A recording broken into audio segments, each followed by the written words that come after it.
Welcome back to the show. We got our latest college football playoff rankings released on Tuesday night. Here's a look at what Danny Kanell has in terms of a bracket prediction. Bama, Oklahoma in the first round. North Texas, the G5 rep against Oregon. Virginia out of the ACC against Ole Miss. And then Notre Dame and Texas A&M Part 2 with those four teams coming off a bye. All right, we're going to walk through it with Danny Kanell all the way from the first round to the national championship. Alabama, Oklahoma. We talked about rematches last block there, DK. How does this one all play out? So I think this one plays out differently than the regular season when Oklahoma went to Tuscaloosa and beat the Alabama Crimson Tide. But if you remember how that game played out, Alabama was moving the football. They doubled Oklahoma up in total offense. And I know Oklahoma is thriving off the turnovers, and they'll have a home field advantage in this game, but I do not trust Oklahoma's offense to get it done. And I do think you would see a more disciplined Ty Simpson, an Alabama team that would be a little bit cleaner with the football. And from what I've seen from Oklahoma in the past month of the season is they just want to win with defense. And it's been awesome, but I think they need to show a little bit more of their offense. They can't just rely on Isaiah Satania big play every single game. I don't think they get it in this one, so I've got the Crimson Tide advancing. Okay, North Texas and Oregon. If this actually came to fruition, I think the total would be in the 70s. I think it might be. That would be pretty fun to see.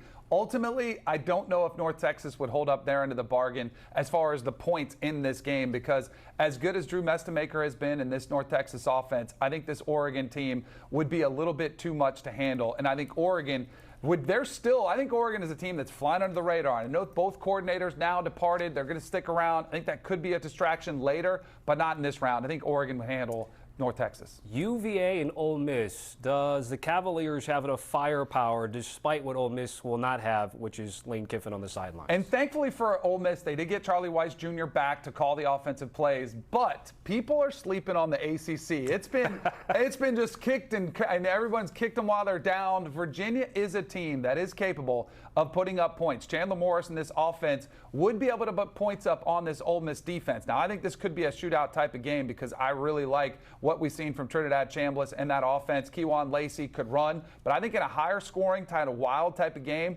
Virginia shocks the SEC world, goes into Ole Miss and knocks them off. Notre Dame and A&M this time from College Station in Kyle Field. This one I think would play out the same. When we saw this game in South Bend where Texas A&M had that unbelievable touchdown-winning drive late in the game in the shootout, I think both of these defenses are better this game, but I think A&M playing at home with the 12th man behind them, I think that would be a significant difference in this game. So I'll go ahead and say that Texas A&M does advance. All right, so we've gotten your selections. We've reset the table. So again, maybe a surprise that UVA, not Ole Miss, goes on and they will take on Georgia. We'll tackle that. But there is a look now after the first round. So we go Alabama, Ohio State, first things first. This would be a fun matchup, right? We've seen this one before in the college football playoffs with huge stakes on the line, and this one would be massive as well. But this is where the run would end for Alabama. They have been struggling too much to protect Ty Simpson, and their inability to run the football, I think, would be exposed against the Ohio State Buckeyes. I think Ohio State would have too much firepower also, across the board. They're the most complete team in the country, so I'd have the Buckeyes advancing. Oregon and Texas Tech. Curious to think if we have Oregon at full strength offensively to go up against that really good Red Raider defense. And that's kind of what I'm banking on is Oregon getting healthy. DeCorian Moore has been banged up, Gary Bryant Jr., and Evan Stewart, who has missed most of the season. There's some rumblings that possibly he could come back. Now, this is under the assumption that Oregon comes back full strength with all their weapons out there, plus Kenny Sadiq, who's been an awesome tight end as a weapon out there. And I do think Texas Tech's defense, as good as they've been, I don't know if I trust Baron Morton to get a big playoff spot where they might have to put up some points to go toe-to-toe with Oregon's defense. So I would have the Ducks advancing. UVA, UGA, how does it all play out for you? The ACC's on a roll, right? They knock off that first-round game against Ole Miss.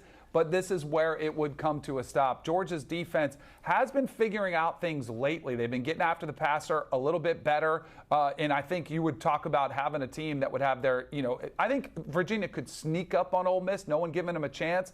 I don't think Georgia would have any part of this Virginia sneaking up on them, especially if they did advance to the next round. So I've got the Georgia Bulldogs rolling there. And then if we go A&M and Indiana, that would mean Indiana trying to bounce back from a loss in the conference championship game. And, of course, A&M them had moved through the first round. Yes, and I think this game is interesting because we potentially, if Indiana's in this slot, mean they're losing the Big Ten championship game, you would see Indiana and Texas A&M both with pretty valid questions of, well, who have you really beaten? Who's the best team you've played against? And this would be a huge test for both of them. But I do think Indiana is the better football team. I would trust Fernando Mendoza to get it done there. And nobody has talked about their defense.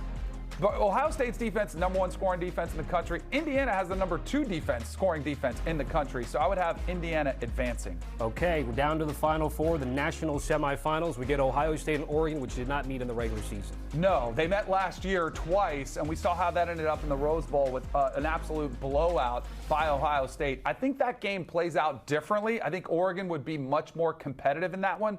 But I mentioned before all the success that Ohio State has had. It's because their team is the most complete in the country. They don't have many weaknesses on defense. They don't have many weaknesses on offense. If any, I think Ohio State would beat Oregon in a tighter game than it was last year. And then we get to our other national semifinal, which would have Georgia and Indiana, which is interesting, Danny, that you even have the Dogs getting this far, because from a national perspective, it doesn't seem like we talked about Kirby Smart's team in that tier, yet they would have an opportunity to get to the Natty with a win. But do they get the win? They do not. And I think this is where Indiana's defense steps up. I mean, they have an ability to get it done. And Gunnar Stockton's been good. They've been a little bit up and down, but when I watch them only put up 16 points against Georgia Tech, a team that has really struggled to stop anybody, I said, oh, maybe some of these issues are cropping up again for Georgia. And I think this is where, if you're able to pressure the passer, which I do think Georgia would dial up some blitzes, this is where Fernando Mendoza comes into play. His mobility, able to get outside the pocket. He's got Elijah Surratt. We saw Omar Cooper, the catch that he made against Penn State. They've got some weapons on the outside.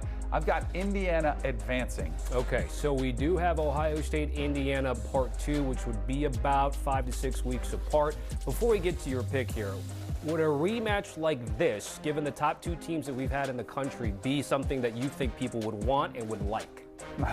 No. Okay. I would love it. And a lot of this depends on, like, if the Big Ten championship game gets a little bit sideways, no one's going to want to see a rematch, right? But I don't think it's going to be that way. I think it's going to be a really good competitive game, and I guarantee you, people that get paid a lot of money and base their, and earn their living off of ratings probably wouldn't be thrilled with this matchup. But from a pure football perspective, you've got Ohio State, who is, again, I think better than last year's team. You've got Indiana, who is definitely better than last year's team. You've got the guys that are probably going to finish 1 and 2 in the Heisman Trophy, and Julian Sayin and Fernando Mendoza squaring off against each other. With one, whoever loses the Heisman Trophy might have a lot of significant motivation in that game, going toe-to-toe. I think it would be a fantastic matchup. All right, who wins and why?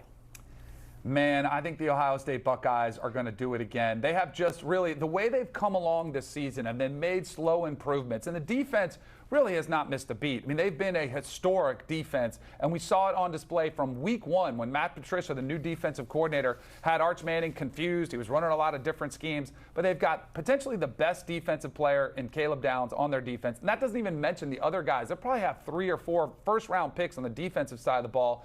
And then you look at the offensive side of the ball, where Jeremiah Smith, the best offensive weapon in the country, and oh, by the way, he's got a first-round wide receiver next to him in Carnell Tate, and then a quarterback who's completing almost 80% of his passes.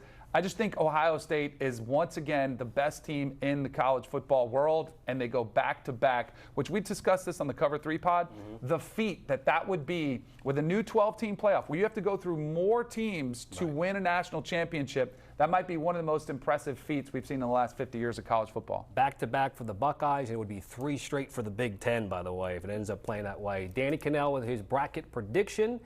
DK certainly appreciate it. Take a look at odds to win the CFP. If you're with Danny, you can still get plus money with Ohio State, although plus 185. There's a difference between even number 2 at Indiana at plus 380 and Georgia at 750. Everybody else is double digits on the odds boards here at FanDuel.